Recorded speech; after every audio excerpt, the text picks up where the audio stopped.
Bonjour à tous, c'est la review du lundi sur Calais dans la roue. Au programme, seulement 2 courses, mais pas des moindres, Paris-Nice et Tirreno-Adriatico. Comme d'habitude, je vais revenir sur les résultats, mais comme on avance dans la saison, ça va aussi être le moment de tirer les premiers bilans de cette année 2025 en fin de vidéo. La première étape de Paris-Nice a offert le scénario attendu, malgré une attaque audacieuse de Julian Alaphilippe et Matteo Jorgensen à 22 km de l'arrivée. Et au sprint, Tim Merlier a écrasé la concurrence, loin devant Arnaud Démare et Alberto Dainese. Le lendemain, bis repetita pour Merlier. Emilien Janière est 2 et Mats Pedersen 3 suite au déclassement de Hugo Page. La troisième étape proposait un contre-la-montre par équipe de 30 km, avec la nouvelle règle où le temps est pris sur chaque coureur. C'est la Visma de Jorgensen et Jonas Vingegaard qui a dominé, l'Américain endossant le maillot jaune grâce aux bonifications prises le premier jour. La Jayco de Ben O'Connor est 2 à 15 secondes et la Red Bull d'Alexander Vlasov et Florian Lipowitz 3 à 25 secondes. Pour la première étape de grimpeur, la météo a été désastreuse, forçant l'organisation à suspendre temporairement la course à 30 km du but. Les favoris ont finalement pu s'expliquer à la loge des gardes et après avoir suivi Lenny Martinez à 2 km de l'arrivée, Vingegaard est parti en solitaire vers la victoire. Sauf que le Danois s'est écrasé sur la fin et João Almeida, qui avait parfaitement géré son effort, a pu le remonter et s'imposer. Sur l'étape des murs, Martinez tente à nouveau sa chance et il est cette fois le plus fort. Le Français remporte la plus belle victoire de sa carrière au sommet de la montée de 1,7 km à 11%. Il devance un autre Français, Clément Champoussin et Jorgensen, qui en profitent pour reprendre le maillot de leader. Vingegaard, tombé en cours d'étape et touché à la main, finit seulement 16e et ne repartira pas le lendemain. Cela n'empêche cependant pas Visma de prendre les choses en main sur la 6e étape. À 60 km de l'arrivée, l'équipe du leader, bien épaulée par Ineos Grenadier, fait exploser le peloton dans un coup de bordure mémorable. C'est un tout petit groupe de 12 hommes qui se joue la victoire, et les seuls favoris présents sont Jorgensen, Lipowitz, Matthias Kjelmose et Thymen Arensman.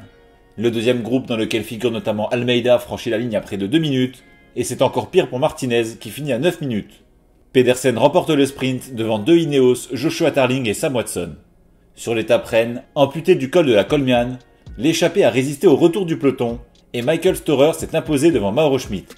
L'Australien de la Tudor en profite pour remonter en 4e position au général, le classement n'ayant quasiment pas bougé, à l'exception de l'abandon sur chute du 3e Skjelmose. L'autre performance marquante du jour, c'est la 10e place de Pedersen, arrivé dans le groupe des favoris. Le Danois nous a aussi ébloui sur la dernière étape, en attaquant inlassablement sur un parcours de grimpeur pour s'assurer du maillot vert. Après un raid solitaire, Pedersen est rejoint en tête par Vlasov, Félix Gall et Magnus Sheffield.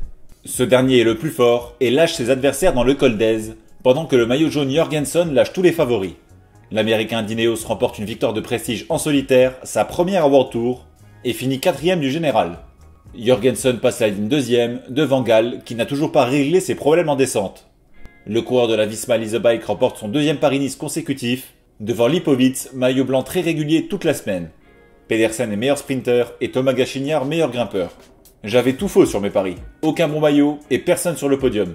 En même temps, 2 des gars que j'avais mis dans le top 3 ont abandonné, et je ne pense pas que grand monde avait Lipowitz et Arensman sur leur podium, mais ça reste un bel échec. Tirreno-Adriatico débutait par un contre-la-montre individuel de 12 km.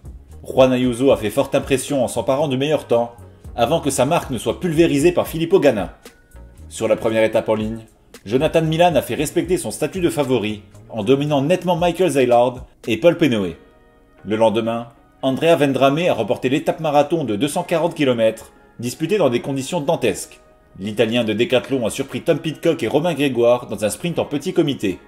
Sur l'étape 4, escarpé dans sa première partie et qui a notamment condamné Milan, Olaf Koy s'est imposé au sprint.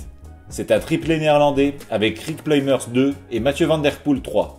Vendredi, c'est un membre de l'échappée matinale qui est allé au bout. Frédéric Vernes a réalisé un incroyable numéro en tenant tête au peloton qui était secoué par les attaques des favoris dans les derniers kilomètres. Van Der Poel finit 2 devant Roger Adria. Sur l'étape Rennes, Ayuso s'est comporté en patron et imposé au sommet de Frontignano après un solo de 3 km. Il devance Pidcock, Jain Ley et Mikel Landa qui remontent aux places 5 à 7 au général. Ganna, leader depuis le chrono inaugural, a fait une superbe montée qui lui permet de conserver la 3e place du classement. Pour finir, Milan a doublé la mise à San Benedetto dans le Trento en dominant Sam Bennett. Le sprint a notamment été marqué par la chute de Paul Magnier, qu'on espère sans gravité. Après sa 2e place en 2024, Ayuso remporte pour la première fois Tirreno-Adriatico avec le maillot de meilleur jeune en prime. Il devance Antonio Tiberi, solide toute la semaine, et l'impressionnant Ghana. Milan gagne le classement du sprint et Manuel Tarozzi celui de la montagne. Autant j'ai été mauvais sur Paris-Nice, autant mes paris sur Tirreno ont de la gueule. J'ai le vainqueur et tous les bons maillots distinctifs, dont celui de la montagne, qui est toujours difficile à prédire, ça fait plaisir. Seul Giulio Ciccone m'a lâché en finissant 13ème du général, une déception après sa deuxième place sur l'UAE Tour. Ayuso est mon coureur de la semaine, entre son étape et sa victoire au général sur Tirreno, et surtout l'impression de domination qu'il a laissée sur la course et dans son équipe par rapport à Adam Yates. Pour les infos en vrac, ça va surtout être un impressionnant bilan médical entre les Strade Bianche et les deux courses de cette semaine disputées dans des conditions difficiles.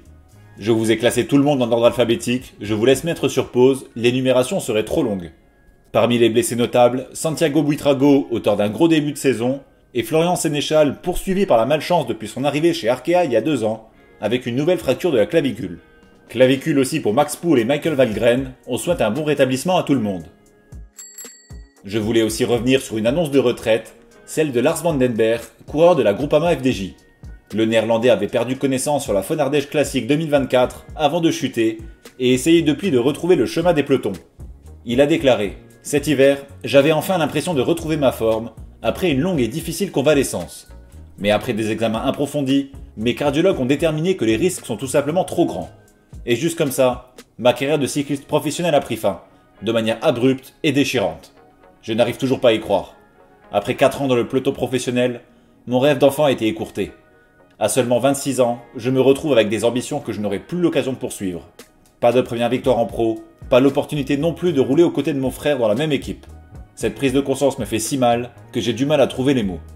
J'avais envie de vous partager ce message émouvant qui rappelle la dure réalité d'une carrière de sportif de haut niveau qui peut s'arrêter à tout moment à cause d'un souci de santé.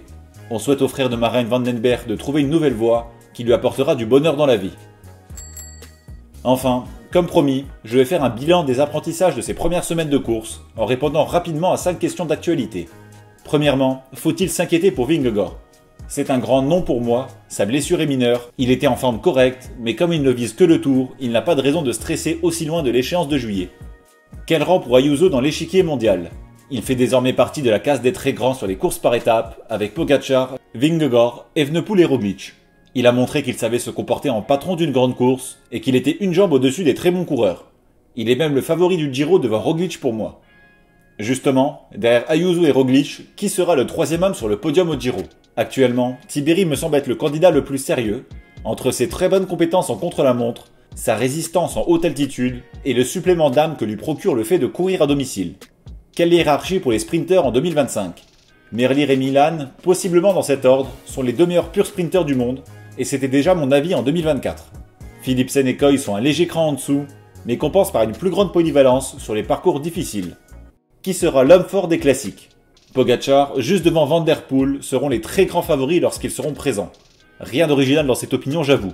Et au vu de ce qu'il a montré ces dernières semaines, je mets pour l'instant Pedersen devant Van Aert pour être le 3e homme. Quel est votre avis sur ces 5 questions ? Dites-moi ça en commentaire. Sinon, on se retrouve mercredi pour la preview du premier monument de l'année, Milan-San Remo. Bon début de semaine à tous.